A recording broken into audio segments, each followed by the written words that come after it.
जय श्री कृष्णा। प्रिय मित्रों, आज की ये कहानी त्रिया चरित्र की कहानी है, जो आपके लिए बहुत ही ज्यादा प्रेरणादायक कहानी होने वाली है। प्रिय मित्रों, आप चाहे शादीशुदा हो या फिर कंवारे हो, लेकिन इस कहानी को सुनने के बाद में आपको बहुत ही ज्यादा प्रेरणा मिलने वाली है। और सभी माताओं एवं बहनों को खास तौर पर मैं कहना चाहता हूँ कि ये कहानी आप पर नहीं है, आप इसे अपने पर ना ले, क्योंकि हमारे समाज में, हमारे देश में बहुत सी ऐसी महिलाएं हैं जिनका चरित्र खराब होने की वजह से जो अच्छी एवं गुणी और विद्वान माताएं बहनें हैं उनका भी नाम खराब होता है। इसलिए ये कहानी मैं आपको बताने जा रहा हूँ, अतः ध्यान से सुनना। ये कहानी आपके जीवन में बहुत ही ज़्यादा उपयोगी है और ये कहानी सुनने के बाद आप अपने जीवन में कभी भी धोखा नहीं खाओगे। इसलिए जो भी हमारे चैनल पर नए हैं और पहली बार पधारे हैं, उनसे मैं रिक्वेस्ट करना चाहता हूं कि प्लीज़ चैनल को सब्सक्राइब जरूर कर ले, ताकि ऐसी ज्ञानदायक एवं प्रेरणादायक कहानी आपको सुनने को मिले। प्रिय मित्रों, अब कहानी प्रारंभ करते हैं। प्रिय मित्रों, एक समय की बात है, एक राजा था और राजा के 21 रानियां थी और एक राजकुमार था। राजकुमार हमेशा विद्यालय जाता था और इसी तरह जब राजकुमार एक दिन विद्यालय जा रहा था तो रास्ते में एक औरत मिलती है और वह औरत राजकुमार को बोलती है और कहती है कि हे राजकुमार, आप हमेशा कहाँ जाते हो? तो राजकुमार ने कहा, हे देवी, मैं विद्यालय जाता हूँ। तो उस औरत ने राजकुमार से कहा कि राजकुमार, क्या आपने कभी त्रिया चरित्र के बारे में पढ़ा है? तो राजकुमार बोलने लगा, नहीं, वो क्या होता है? मुझे तो पता नहीं त्रिया चरित्र क्या होता है। प्रिय मित्रों, तो उस औरत ने राजकुमार को कहा कि आप त्रिया चरित्र के बारे में जरूर पढ़े। तो राजकुमार बोला, ठीक है, गुरुदेव से बात करेंगे। और राजकुमार सीधा अपने गुरुदेव के पास जाता है और प्रणाम करने के बाद गुरुदेव से कहने लगता है कि हे गुरुदेव, मुझे आपने त्रिया चरित्र के बारे में क्यों नहीं पढ़ाया? प्रिय मित्रों, गुरुदेव कहते हैं कि हे राजकुमार, त्रिया चरित्र तुम्हारे लिए अच्छा नहीं है, तुम इसे नहीं पढ़ पाओगे और यदि पढ़ोगे तो तुम्हारे लिए बहुत बड़ी मुश्किल खड़ी हो सकती है। प्रिय मित्रों, राजकुमार बोला, मैं मेरी सहायता कर सकता हूँ। मित्रों, गुरुदेव ने कहा, देखो राजकुमार, मैं आपको बोल देता हूँ कि आपकी जान भी जा सकती है। तो राजकुमार जिद्दी था और कहने लगा कि हे गुरुदेव, मैं मेरी सहायता अच्छी तरह करना जानता हूँ, मुझे आप ये मत बताइए, मुझे बस त्रिया चरित्र के बारे में पढ़ना है, मुझे त्रिया चरित्र के बारे में जानना है और मुझे त्रिया चरित्र के बारे में अध्ययन करना है। इसलिए कृपा करके आप मुझे त्रिया चरित्र के बारे में जरूर पढ़ाए। प्रिय मित्रों, गुरुदेव राजी हो गए और राजकुमार को त्रिया चरित्र के बारे में पढ़ाना शुरू कर दिया। ऐसे करते करते 1 साल बीता, 2 साल बीता और गुरुदेव ने कहा कि हे राजकुमार, आपकी शिक्षा पूरी हो गई है, अब आप घर जा सकते हो। प्रिय मित्रों, राजकुमार वहाँ से जाने लगा तो पीछे से गुरुदेव ने आवाज़ लगाई, हे राजकुमार।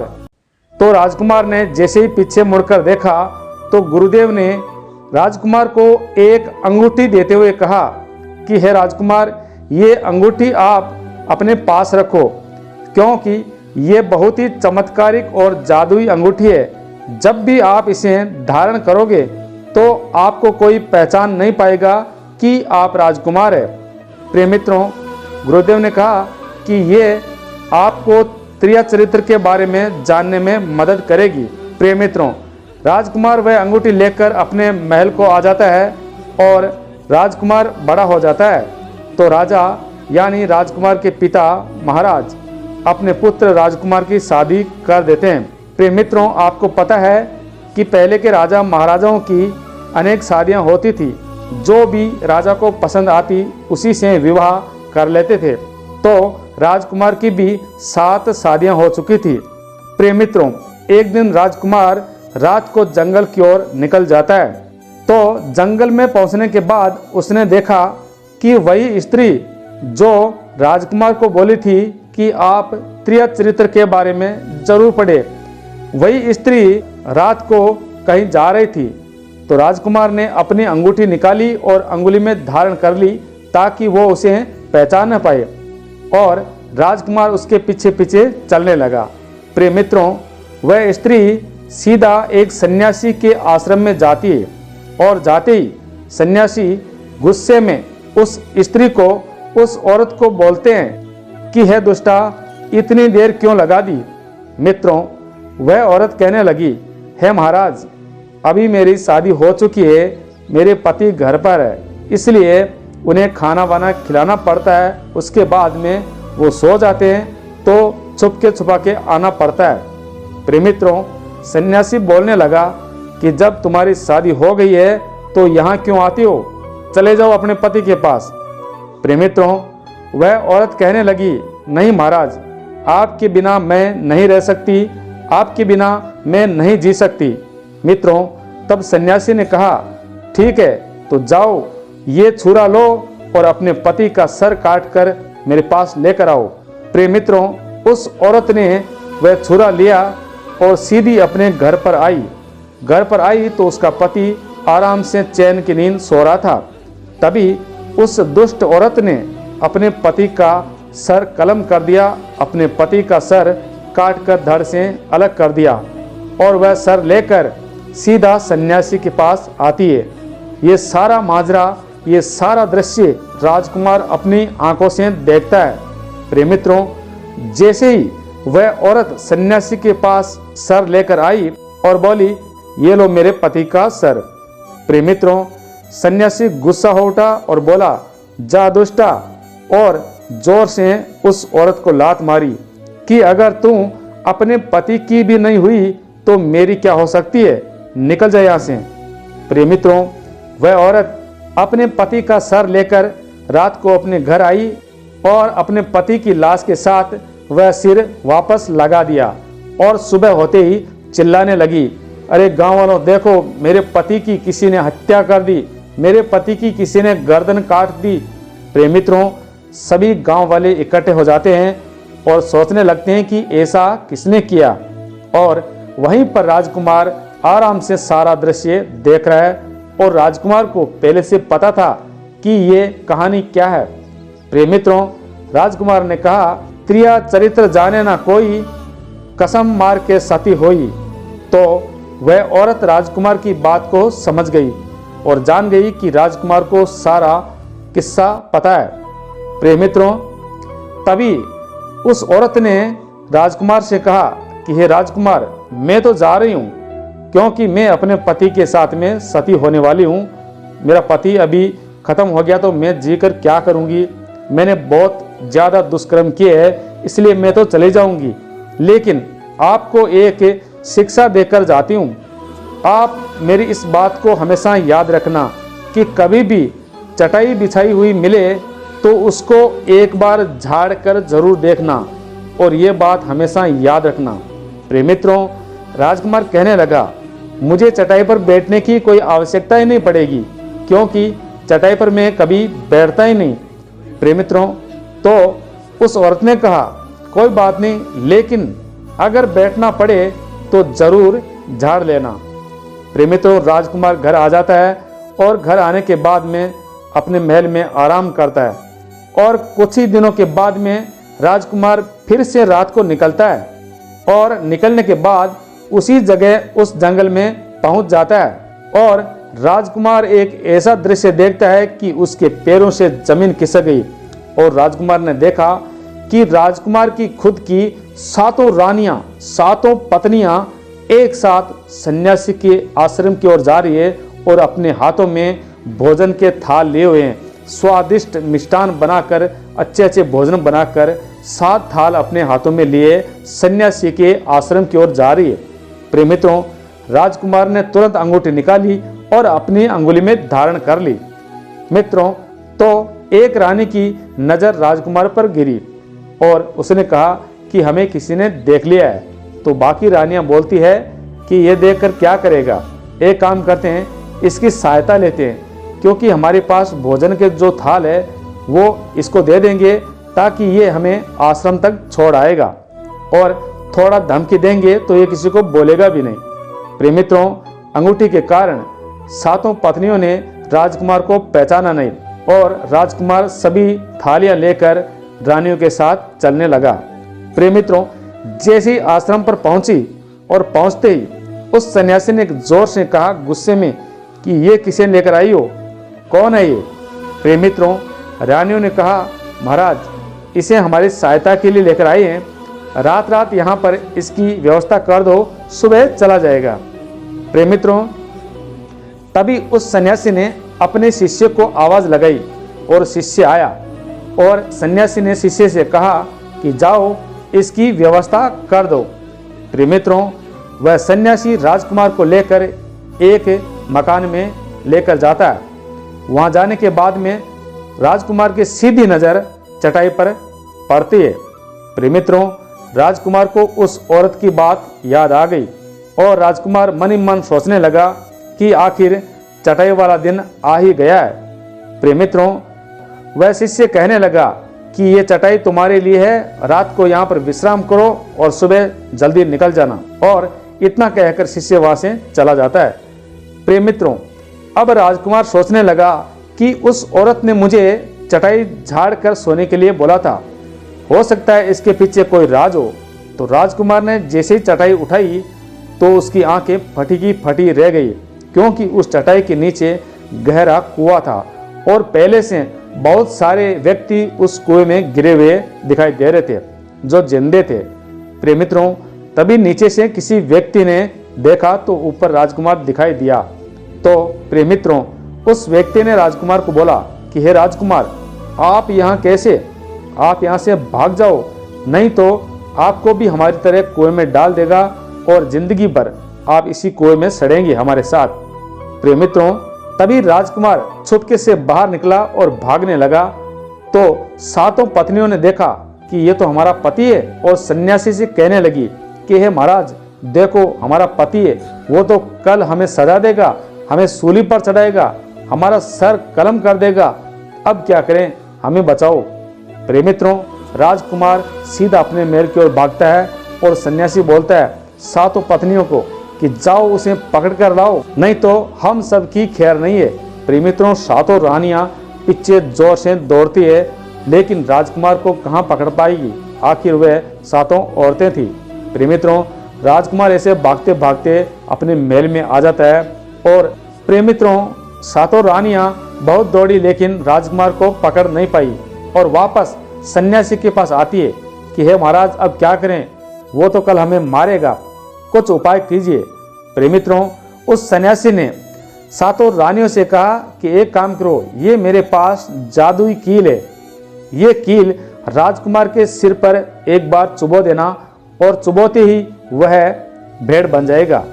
प्रिय मित्रों, सातों रानियों ने वह कील ली और सीधा राजमहल में आ गई।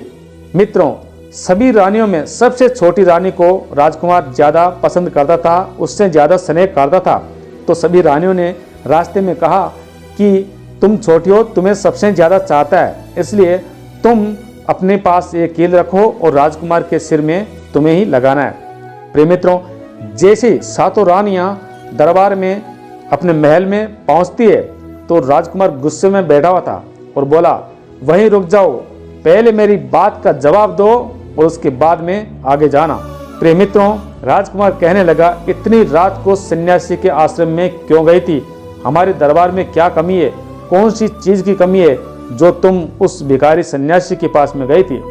प्रिय मित्रों, सातों रानियों ने मन ही मन षड्यंत्र रचा हुआ था और कहने लगी, हे पतिदेव, हमें क्षमा कर दीजिए, क्योंकि वह सन्यासी हमें वश में कर लिया था। उस सन्यासी ने हमें वश में कर लिया था, हमें मोहित कर लिया था जादू से, इसलिए हमसे गलती हो गई, अब दोबारा कभी नहीं होगा। प्रिय मित्रों, तो राजकुमार कहने लगा, ठीक है, हो सकता है, और सभी को बोला, अच्छा खाना बनाओ, खा पी करके हम विश्राम करेंगे। प्रिय मित्रों, सातों रानियों ने अच्छा खाना बनाया और राजकुमार और सातों रानियों ने खाना खाया और राजकुमार छोटी रानी के साथ में शयन कक्ष में चले गए। प्रिय मित्रों, जैसे ही राजकुमार को नींद आने लगी तो छोटी रानी ने क्या किया, उसके पास कील थी तो सीधा राजकुमार के सिर पर गाड़ दिया। मित्रों, राजकुमार अचानक जगा, लेकिन जगने के बाद फायदा क्या, राजकुमार सीधा ही भेड़ बन गया और भेड़ बनने के बाद में अपनी जान बचाने के लिए इधर उधर भागने लगा और सातों रानियां राजकुमार को पकड़ने के लिए पीछे दौड़ती रही। लेकिन राजकुमार एक खिड़की देखता है और उस खिड़की से छलांग लगाकर सीधा बाहर निकल जाता है और महल से बाहर निकलने के बाद में अपने गुरु के आश्रम में पहुंच जाता है और अपने गुरुदेव से विनती करता है, हे गुरुदेव, मुझे बचा लो, मुझे बचा लो। प्रिय मित्रों, गुरुदेव कहने लगे, हे राजकुमार, मैंने तुम्हें बहुत पहले समझाया था कि त्रिया चरित्र तुम्हारे काम की चीज नहीं है, लेकिन तुमने कहा कि मैं मेरी सहायता कर सकता हूँ। अब भुगतो, क्योंकि मेरे पास इसका कोई उपाय नहीं है। प्रिय मित्रों, राजकुमार कहने लगा, हे गुरुदेव, कुछ भी करो, कोई भी तरीका अपनाओ, लेकिन मुझे बचा लो। वो सातों रानियां मेरी पत्नियां मेरी जान की दुश्मन है। मित्रों, गुरुदेव कहने लगे कि मैं तुम्हें बचा तो नहीं सकता, लेकिन एक काम जरूर कर सकता हूँ। मित्रों, राजकुमार ने बोला, जो करना है जल्दी करो। प्रिय मित्रों, तो गुरुदेव कहने लगे, मैं तुम्हें भेड़ से तोता बना सकता हूँ और तुम यहाँ से राजा सुखदेव के नगर में चले जाओ और वहाँ पर जाने के बाद वहाँ पर कोई भी जादू काम नहीं करता है और तुम्हारी जान बच जाएगी।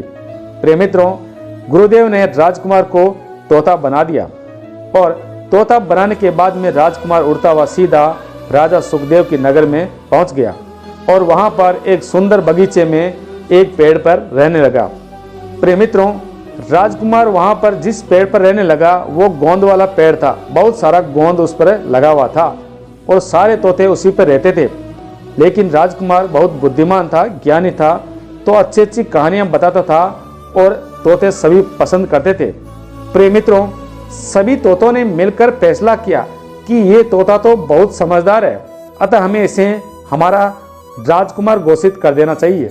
मित्रों, सभी तोतों ने मिलकर राजकुमार बने तोते को अपना राजा बना दिया और एक पेड़ पर रहने लगे।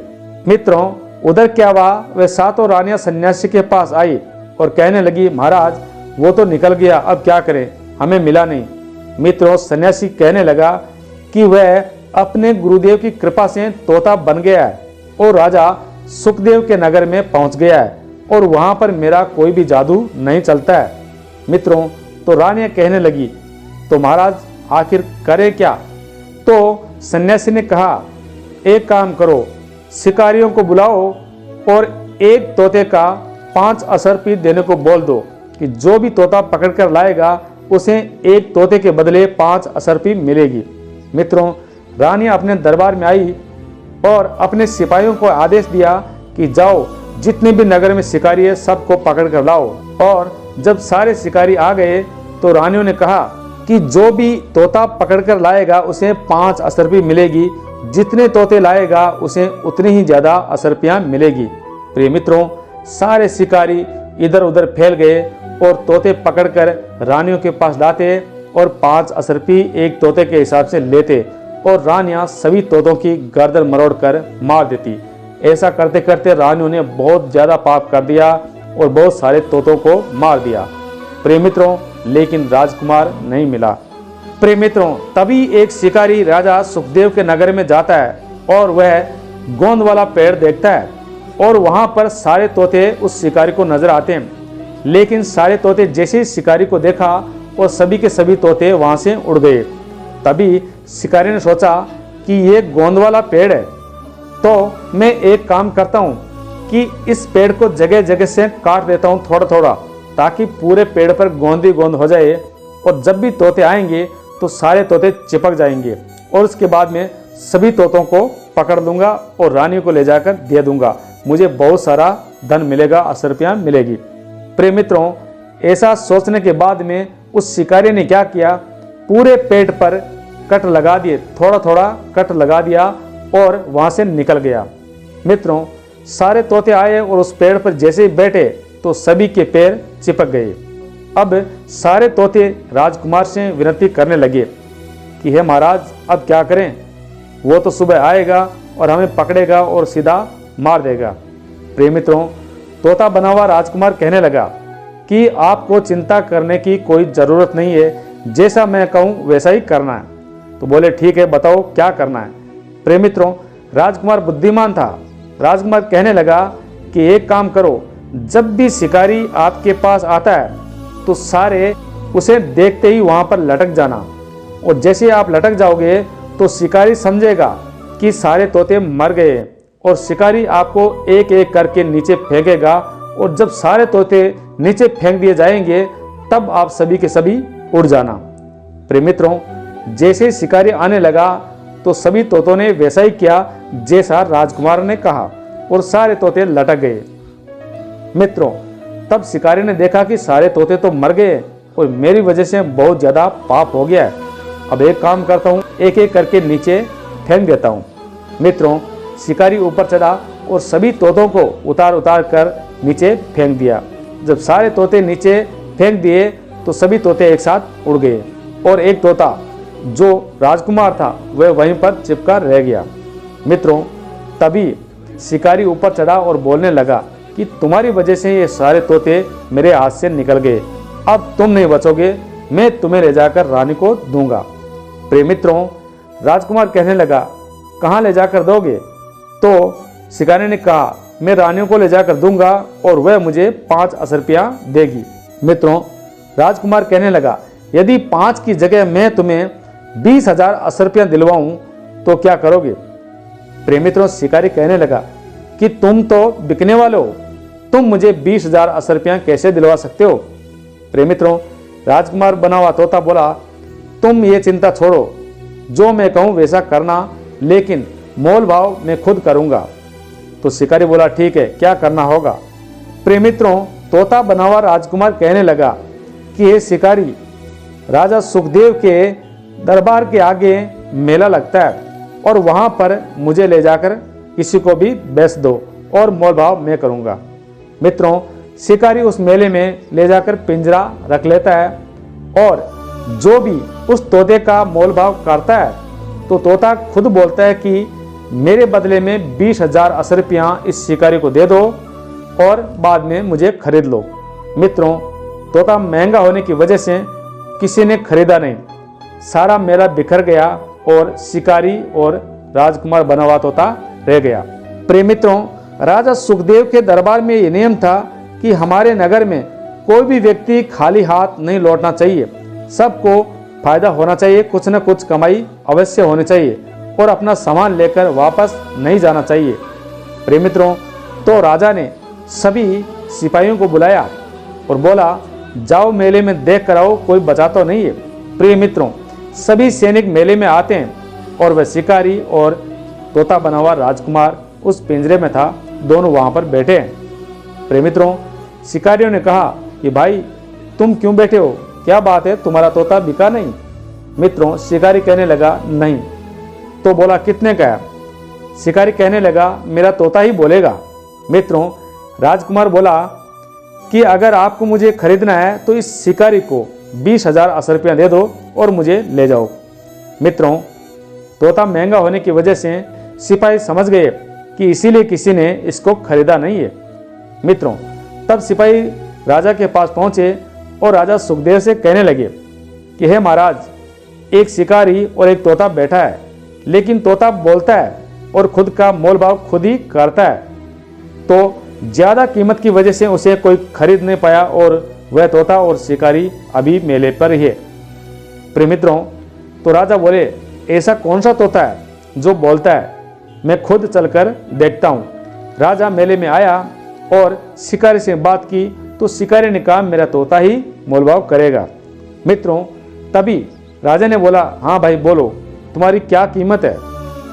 प्रिय मित्रों, तोते ने कहा हे महाराज, अगर 50,000 असरपियाँ आप इसको दे दो तो मैं आपके साथ चलने को तैयार हूँ। प्रिय मित्रों, तो राजा समझ गया था, राजा बहुत बुद्धिमान था, तो समझ गया था ये तोता 20 से 50 कर दिया है मुझे देखकर, इसका मतलब ये बुद्धिमान है, ये हमारे काम की चीज है।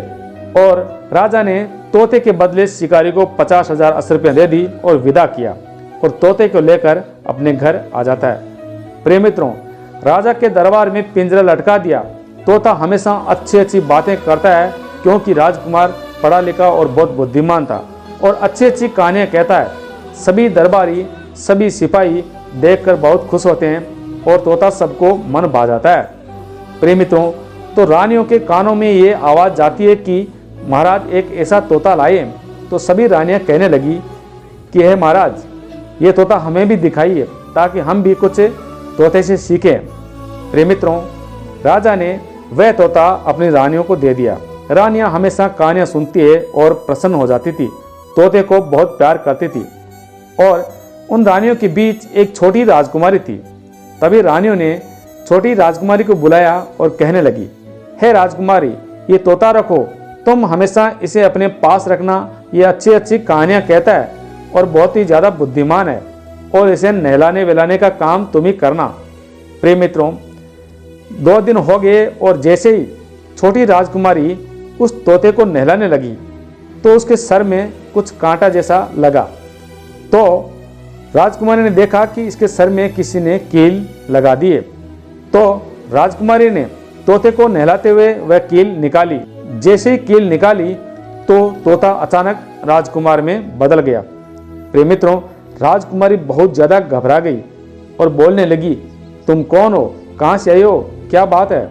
प्रिय मित्रों, राजकुमार ने छोटी राजकुमारी को समझाया और कहने लगा कि अभी आप ये कील मेरे सर पर वापस लगा दो, मैं बाद में बताऊंगा, बहुत लंबी कहानी है।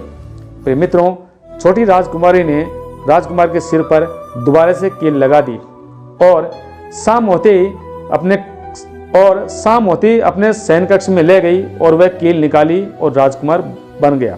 तब राजकुमार ने राजकुमारी को अपनी सारी कहानी बता दी। और उधर क्या हुआ, 7 उस राजकुमार की पत्नियां सन्यासी के पास आई कि हे महाराज, उस राजकुमार का कुछ हुआ, नहीं तो वो हमें मार देगा, हमें बचाओ।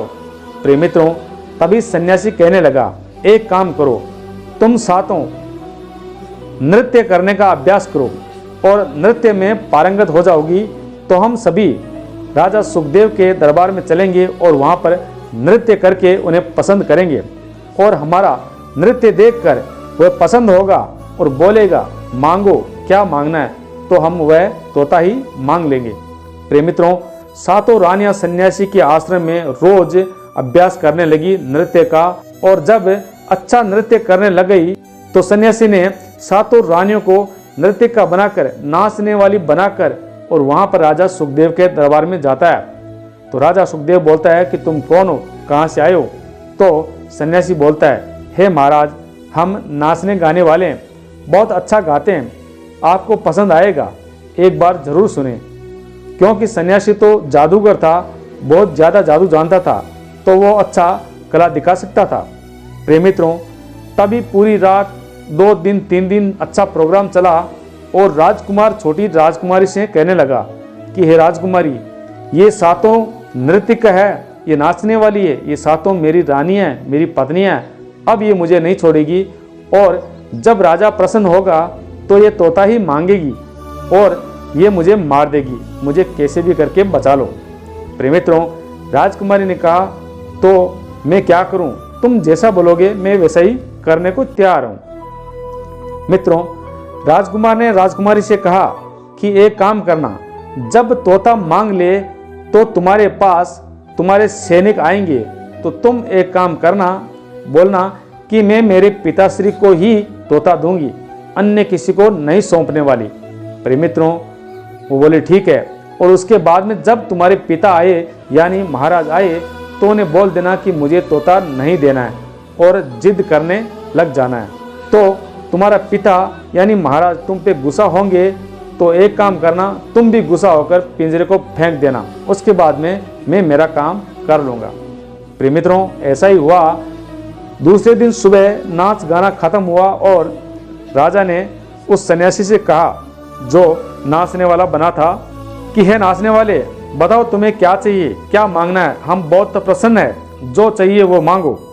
प्रिय मित्रों, सन्यासी तो इसी ताक में था और सीधा बोला, महाराज आपके पास एक तोता है, यदि आप हमें खुश रखना चाहते हैं, यदि आप हमारे ऊपर प्रसन्न है तो वह तोता हमें दे दीजिए। मित्रों, राजा ने सीधा आदेश दिया कि जाओ राजकुमार की महल से तोता लेकर आओ। और राजकुमारी ने सीधा मना कर दिया अपने सिपाहियों को कि मेरे पिताजी खुद आएंगे तो ही तोता दूंगा, नहीं तो किसी को मिलने वाला नहीं है। प्रिय मित्रों, सभी सिपाहियों ने राजकुमारी को बहुत समझाया कि तुम्हारे पिता है, बहुत बुद्धिमान है, हमारे राजा है, तो वो आपके दरबार में कैसे आएंगे। अगर हम जाकर महाराज से बोलेंगे कि राजकुमारी ने हमें तोता नहीं दिया है और आप स्वयं को बुलाया है, तो उनकी इज्जत जाएगी। प्रिय मित्रों, सिपाही बहुत बोले, लेकिन राजकुमारी ने जिद कर ली कि नहीं, मेरे पिताश्री आएंगे तो उन्हीं को तोता मिलेगा। मित्रों, सभी सिपाही गए और राजा से कहने लगे, हे महाराज, राजकुमारी ये तोता आपको ही देना चाहती है। तो राजा अपने राजकुमारी के महल में आता है और कहने लगे, हे राजकुमारी, ये तोता दे दो, वो नाचने वाले हैं, गाने वाले, उनको देना है, क्योंकि मैं वचन दे चुका हूँ। तो राजकुमारी कहने लगी, नहीं पिताजी, ये तोता मैं किसी को नहीं दूंगी, किसी कीमत पर नहीं दूंगी। तो महाराज गुस्सा हुए कि मेरा वचन झूठा जाएगा, मेरी इज्जत चली जाएगी। प्रिय मित्रों, तो राजकुमारी ने भी गुस्सा किया और जोर से पिंजरे को फेंका।